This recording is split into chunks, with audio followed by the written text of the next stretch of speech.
Welcome to another episode of GeekOutdoors.com. So Alice in Borderland is an original Japanese Netflix series based upon a manga, and it's a combination of Battle Royale, The Hunger Games, The Running Man, and of course, Alice in Wonderland. And so our primary story centers around these three main characters. So there's these three friends, Arisu, Chota, and Kurube, and they're just hanging out in Japan as they usually do. And then one day, everybody disappears from the city, and it seems like they're the only one left. Until they actually see a game displayed that says, go play this game, and they really don't have a choice because this is a game of life or death. And every game after that just gets more and more intense, and you never know who's going to make it out of these games. Even the characters that you think are going to survive might not survive. And so that's really the general story. But then on the other side is this entire world of survival. You know, there's a lot of other things that are going on.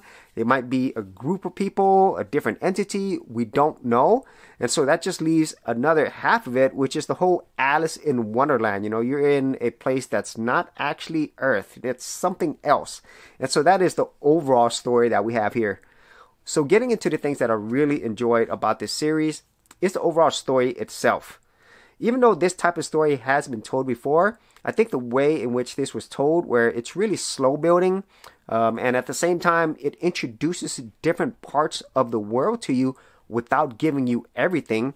And as you're going through this, you know, with each successive game, it's just very tense. There's never a moment that you actually feel relaxed. And even when you think there's going to be characters that actually make it, some of them don't. And there's a lot of nice twists and turns throughout this that I didn't expect. And so that's probably some of the best things out of the story, that it just keeps you entirely engaged because it's just so tense and stressful. And at the same time, things are a lot bigger than it seems. And our characters also display a lot of different changes throughout this story.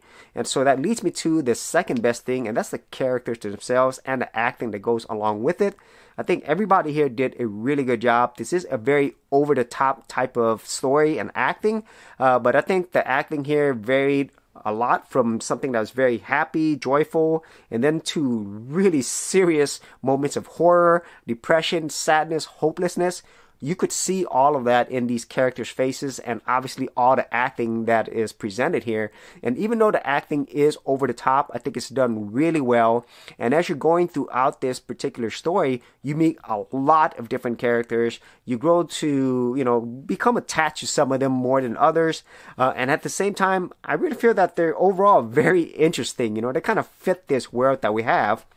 Which leads me to another thing that I enjoyed is this overall world building. You know, you don't know really what this world is about entirely. That's what I enjoyed about it. You know, the writers did a great job, I think, in building the world that is familiar, but that very alien and interesting, you know. And as you're going throughout this story, you're kind of like experiencing, you know, what it is to live in this world, but at the same time, you do not understand the world that you're living in.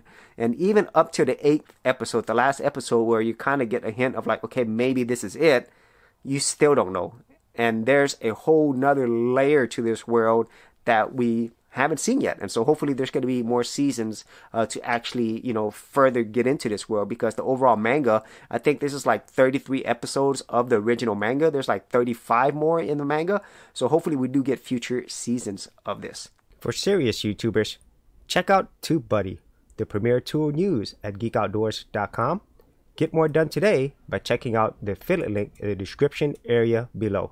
Now, getting into the thing that I didn't like about this series, even though I like the fact that the story does switch things up, I kind of feel like the second half of it, specifically with the whole beach thing, and you kind of see what I mean, it was not as interesting as the first half, where you're really involved with the games and the characters. And so the second half, I don't think it was as strong. Not to say it was bad, it just wasn't as good as the first half, until like you get to the latter half of those episodes. So let's just say that the whole beach part wasn't as interesting to me, and the games before it and then the stuff that happens after the beach is very interesting overall.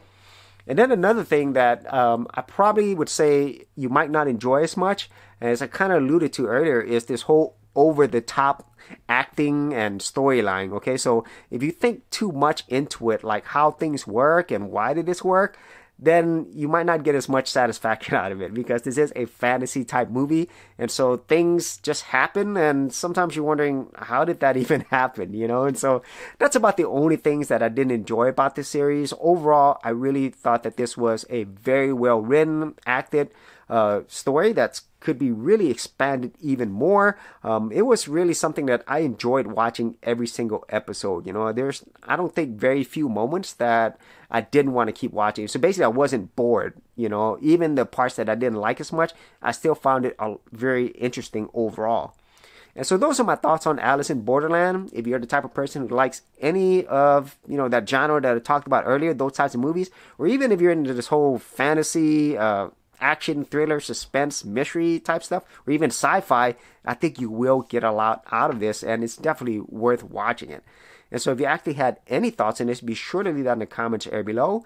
And if you wanted to see more of my foreign film reviews, I do have an entire playlist. I'll leave that in the description area as well.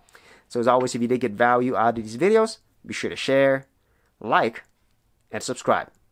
Hey geeks, if you are a creative geek like me and you wanted to learn how to create content on YouTube and other places on the internet, then check out my Go Content Creators group, where you get access to additional videos and content for all the creative geeks out there. And the best part of it is, all of this is free. Simply head over to the link below, check out my page, and sign up for my Go Content Creators group. Thanks for watching, and I'll see you on the other side.